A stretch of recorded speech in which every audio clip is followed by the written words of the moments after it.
Hello and welcome back to Pink Lotus. What I'm going to do for you is I'm going to teach you how to make a wrist marler, and I'm going to show you how to do the slip knot to open and close the marler, and I'm also going to show you the little knots on the end, how to tidy those up to make it neat and tidy and to finish it off. Okay. So what I have here, I have blue marler cord, guru bead, and the lapis beads, 21 of those, to make the wrist marler.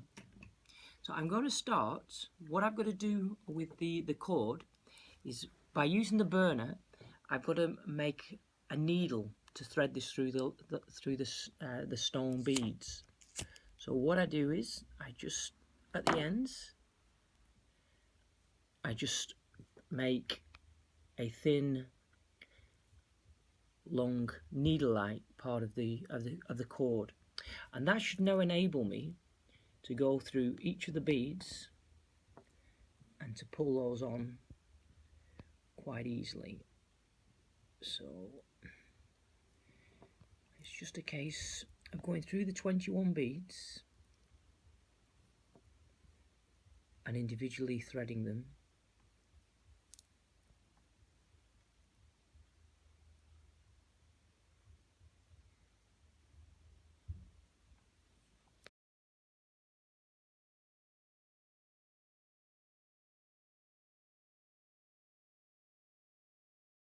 So now we have the 21 beads all on. What I need to do is to cut the cord, because we're going to put it through the guru bead. So I'm going to cut it. What's that? It's probably about 9 inches, 20 centimeters, 20, something like that. But as long as we've got a good bit of cord still to go on it. Now, to thread it through the guru bead can be a little tricky. We actually have this needle. I've got to turn this one into a needle. That should hopefully be a little better.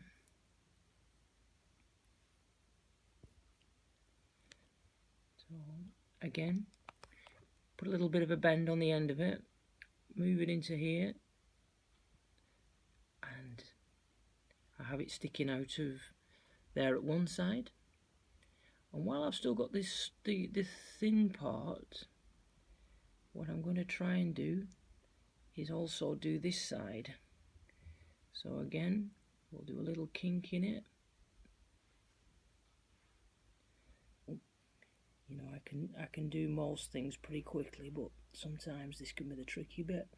But we've got both pieces coming through there now, and we can tighten the guru bead.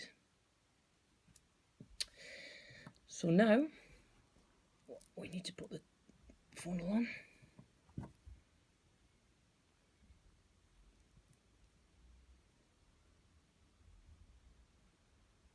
I always remember to put the funnel on, because from time to time I've forgot, and it's no use without.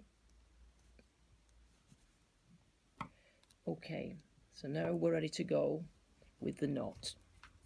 So I'm going to cut a length of cord from here, probably around 12 inches, 30 centimeters, and I'm going to actually move around here, and so that you can see what I'm actually doing as I go through this. The two pieces of cord coming down here, and we have the long piece here. So we're going to start by tying a knot on this one. So we've got to try and make this balance so that it's the same either side, roughly, and just tie one little knot there that just helps fit that in place. Okay, so we take the right and we take it underneath the two pieces of cord and over the left. Okay, and we take the left and we take that over the two pieces and through there. So it kind of has like that kind of loopy, knotty type look. And I'm going to bring that in And the first one, we want to get that nice and tight. So the second then goes back in the opposite way. So we then go with the left, and we go underneath and over the right, and the right goes through the loop. And that gives us 2. Then we go back to the right, underneath the 2 pieces of string, and the left through the loop. Then the left, underneath the 2 pieces of string, and the right through the loop. The right, underneath, and the left through the loop.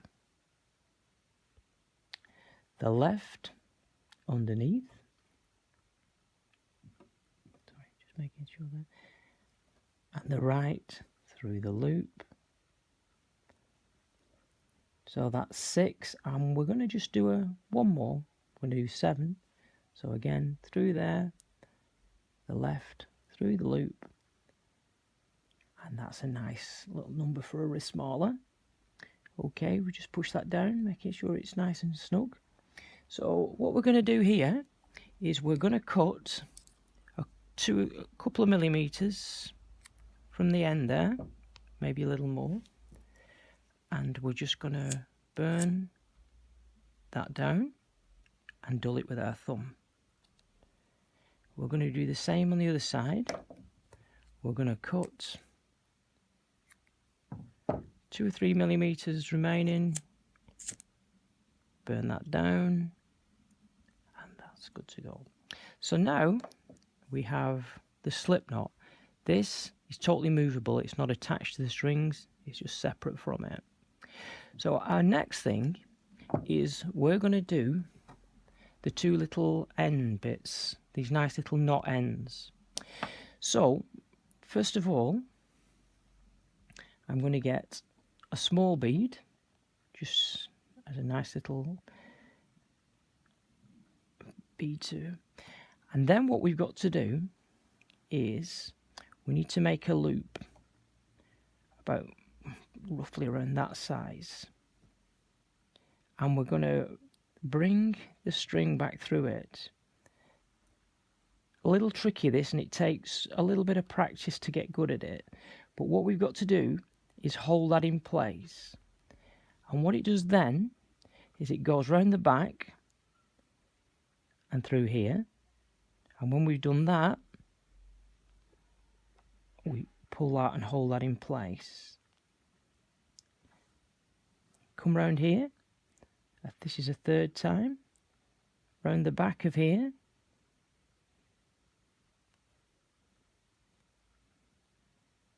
pull that down. 4th time, round the back, through the loop.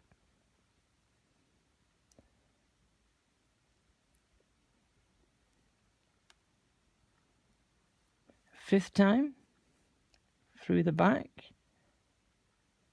round and down. I keep pulling down as I go along, and you're starting to see a little bit of a nice knotty shape.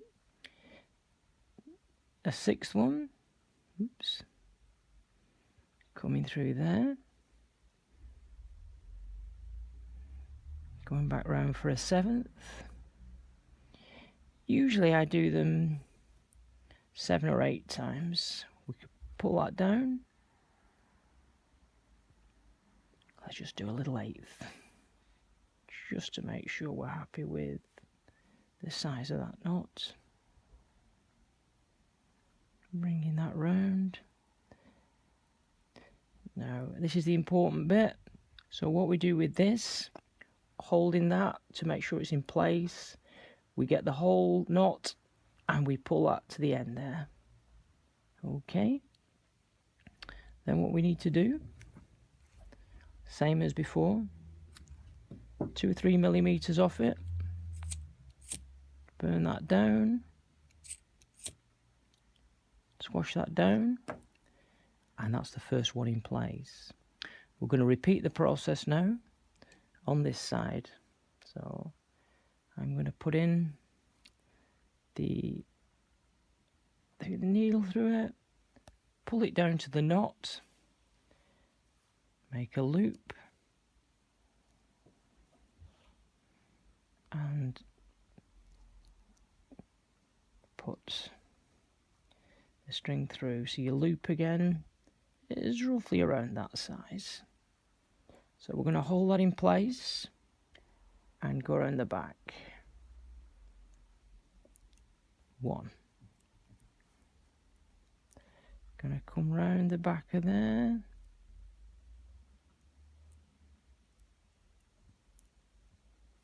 2. And this is going to be 8 times again, like it was on the other one, so that both knots are the same size. So there's your 3.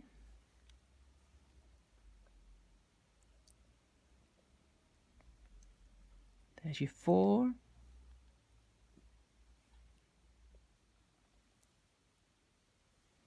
There's your 5.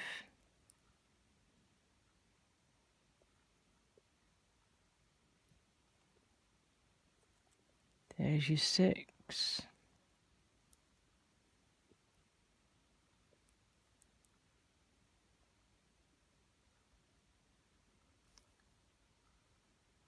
There's your 7th, pulling that down. And last, but not least, number 8. Get that, pull that down, and with your other hand, pull it up. Again,